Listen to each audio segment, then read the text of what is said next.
I am Phil Singleton with Pacific Advisors, and this is African-American-Made.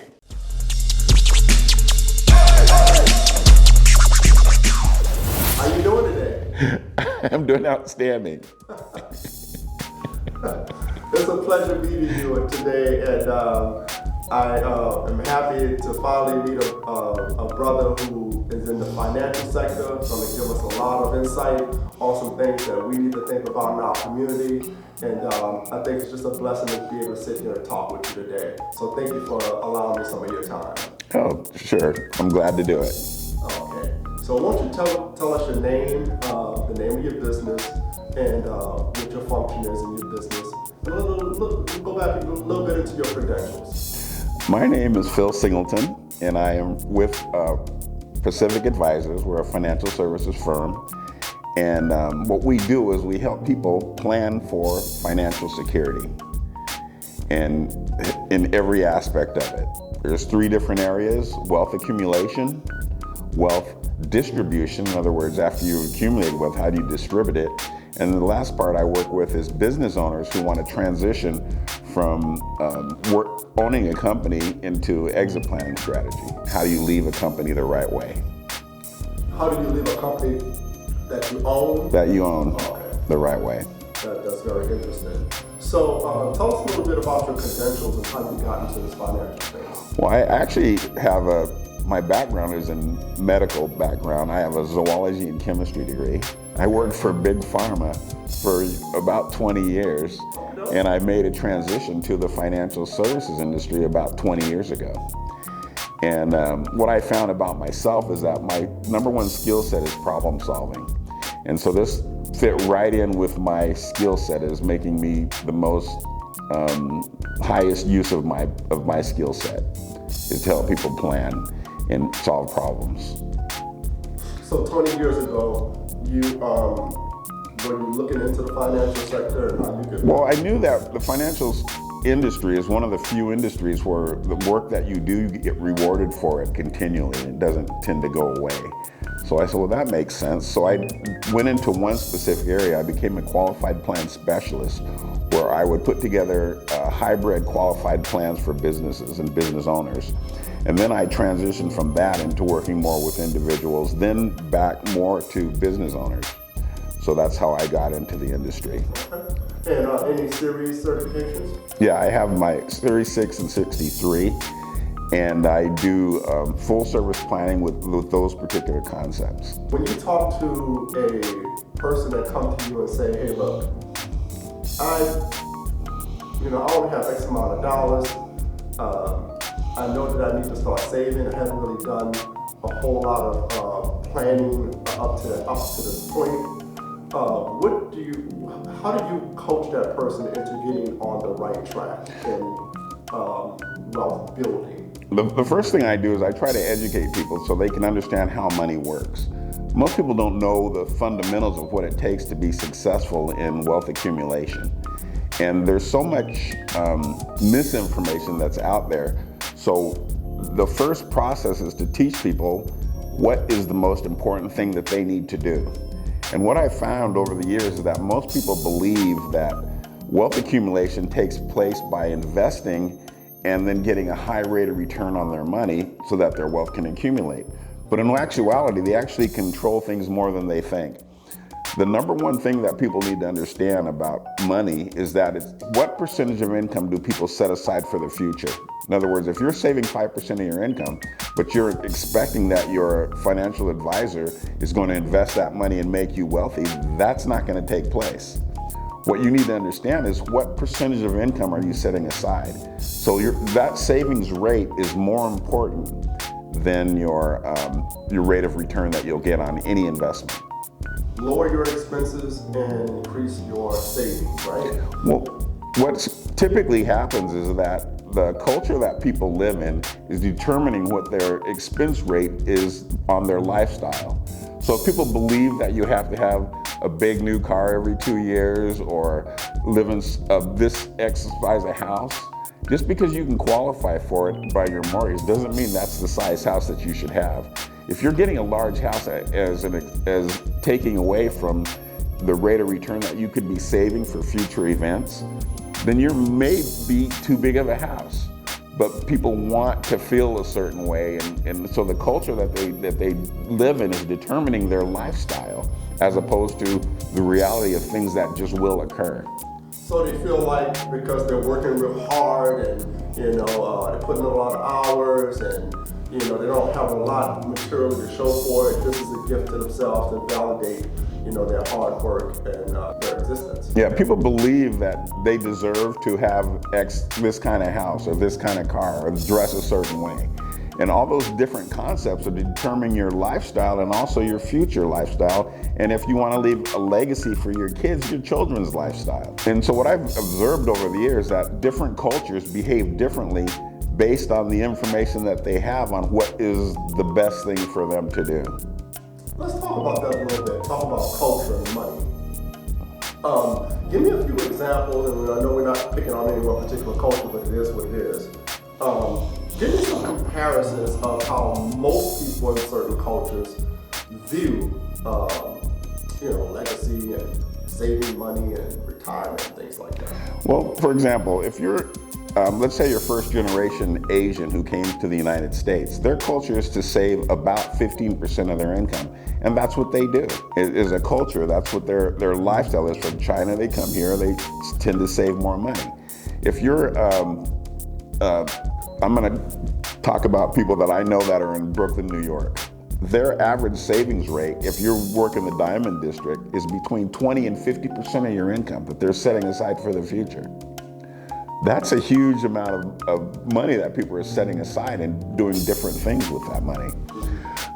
African-American people in the United States are about 12.7% of the population. And what I've observed is they buy about 50% of all the clothes purchased in the United States. 50% out of 12% of the population. So that means people are making cultural decisions on how they're going to dress as opposed to how much they're saving. So those are examples of how culture is driving what people do. People will buy a car instead of leaving it as it is. They want to put rims on the car that spin. I mean, that money could be used in different places, but those are cultural decisions based on what people believe their lifestyle should be at that particular time. Okay, so it's not necessarily culture as in black culture, but culture inside of black culture. Right. What do you say to a family who never really seen a whole lot of money in a household, right? Well, believe it or not, it's not how much money you make, it's how much money you keep. Okay. So if people have a mentality that every time they get a penny, dime, or nickel, and you're going to set aside 15% of that or 20% of that, you'll always do well in the future because of the compounding of that money that you're setting aside for the future.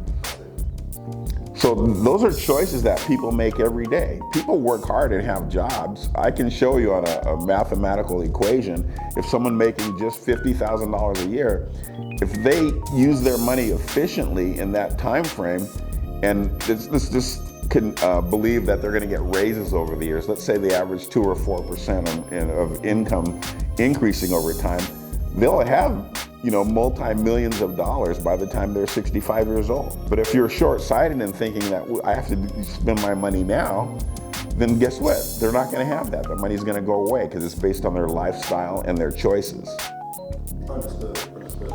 So, you would say the first step in approaching a money situation is to look at your spending habits. Well, even greater than that, we're bombarded with so much information every day, social media, television. People are making decisions on a subconscious level that they could be making consciously if they looked at it differently.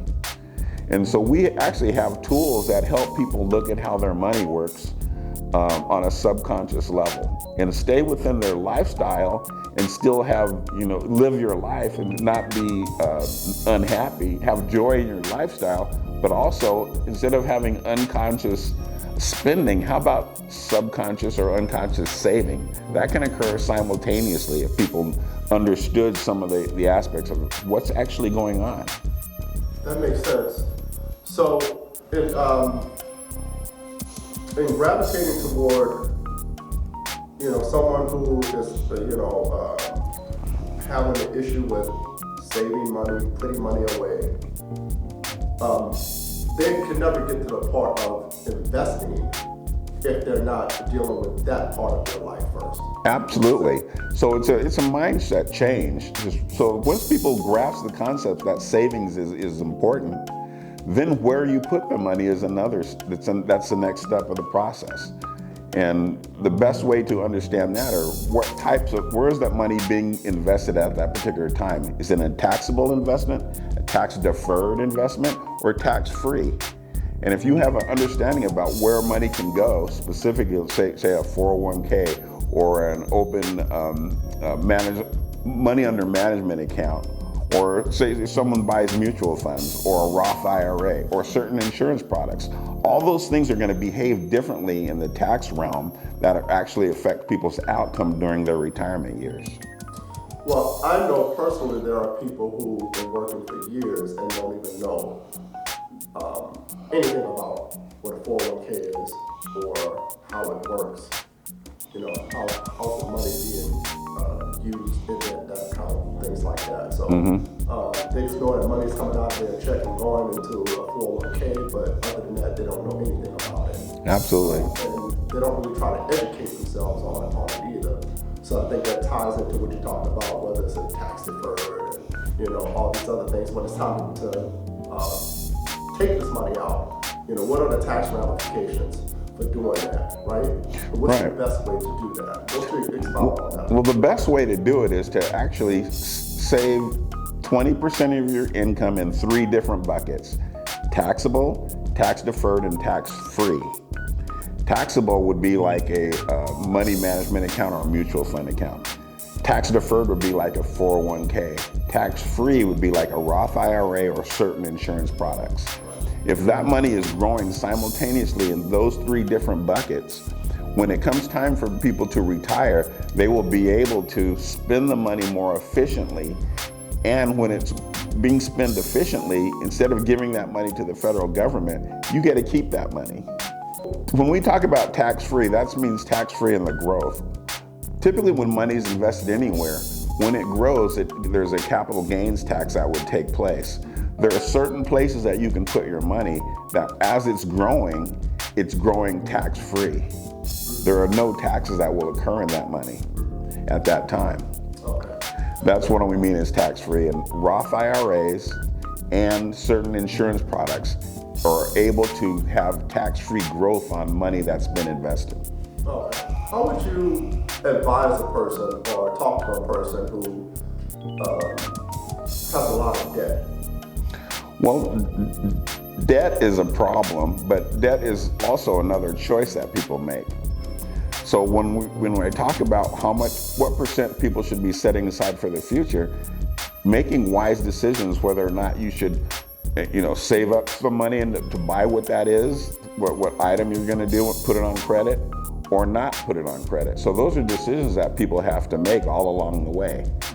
And that's a whole nother topic in and of itself as far as, having credit or paying off a home or things that other people start thinking about. But there's every decision that people make in that area, there's ramifications on it that may affect their savings rate.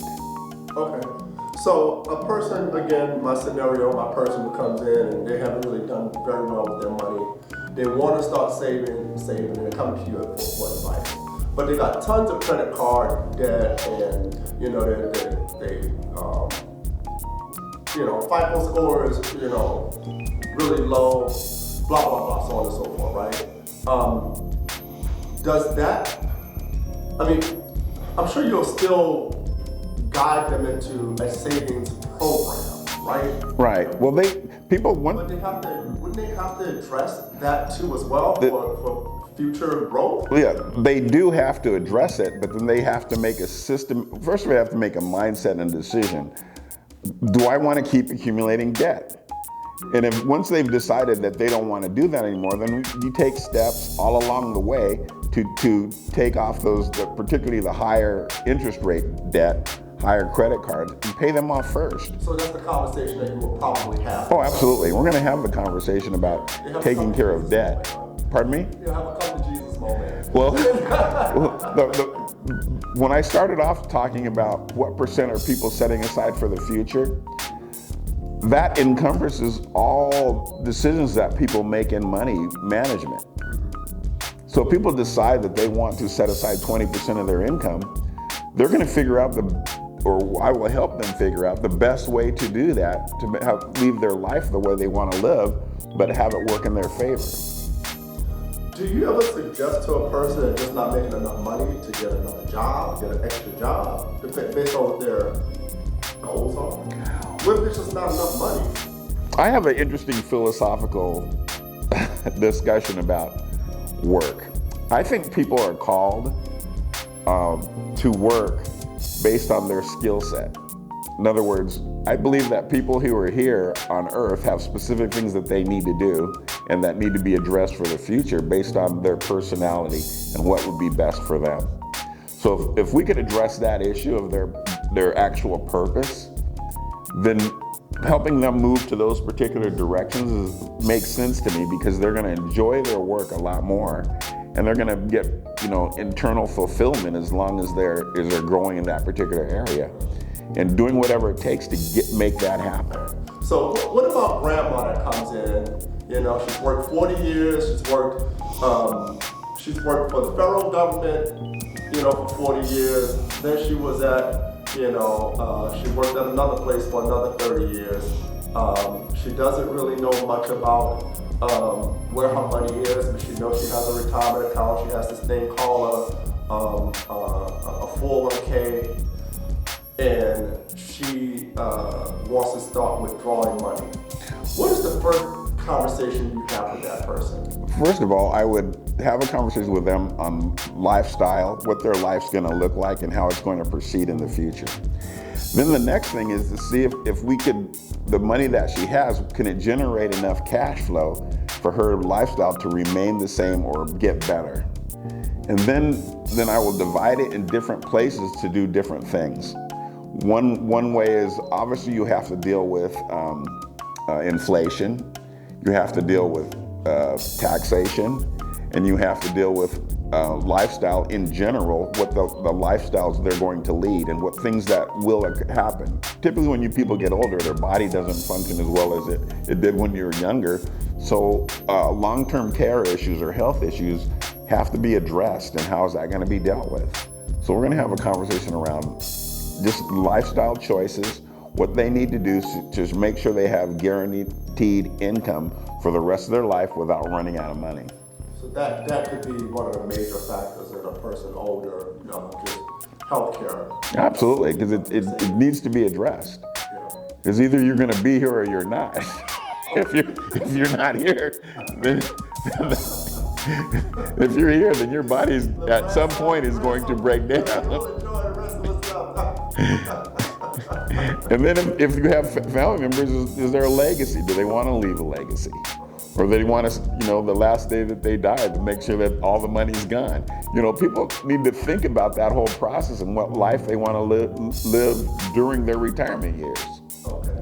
So in your experience in being in this business for 20 years, I know you've seen many trends, things go up and go down, a few recessions and stock market crashes and housing debacles and what have you. What's kept you focused and kept you in the game? What are some of the principles and values that you hold in what you do that has kept you moving in the last 20 years in this game? Well, the most important thing is I believe everybody has a chance to be successful, and I'm willing to help them get to that particular place. It's not just about getting money and putting it under management. It's helping people understand what's going on so that it could affect them, their life later on. So we're helping people make lifestyle choices that will affect them for years to come. If not them, the next generation. Okay. So what are some of the most common places for a person that wants to start investing, don't really know much about investing? What are some of the most common places that you would talk to them about in starting, just to get their feet wet? I want to know if they're serious about getting an outcome. Once they determine that they're really serious about, taking control and charge of their lifestyle choices in their life, then that's who I want to work with. If people feel like everything's out of their control and they don't believe that something's going to happen in their favor, it's hard for me to work with people who are not willing to take personal responsibility for all their lifestyle choices. And do you see that sometimes when a person comes to you that you probably, walk away? Oh yeah, all that happens periodically. I have someone who comes in, let's say they're in their 30s, and I said, well, here's what the future looks like based on what you're doing right now. Our software is able to do somewhat some projections as what people are currently doing.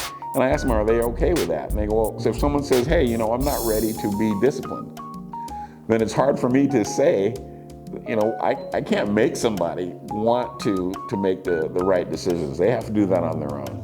That's understood. Do you think that in our current climate, they say, jobs and I know you have a philosophy about jobs, right? But you have to have some type of, and please correct me if I'm wrong, you have to have some type of means of income coming in order to do any of these things, right? Right. Money has to come from somewhere. And I totally understand the premise that you should be doing something that you enjoy and stuff like that. But the reality of it is that a lot of people are working, jobs that they really don't like because of whatever the circumstances are, right? Absolutely. That's not to say that they can't turn lemons into lemonade by still putting that money away aggressively, right? Absolutely. Just because they're not in their ideal job doesn't mean that they still can't make good, sound financial decisions. And once people are educated and they have a desire to do it, they will make the right decisions. Do you find that people make better, sound financial decisions when they've had parents or grandparents that kind of taught them how to do it, or they saw it in their family, versus people who, like we talked about earlier, that have these patterns that just repeat itself over and over? Yeah, I found that to be probably the most important thing that affects people is how their parents were talking to them about money.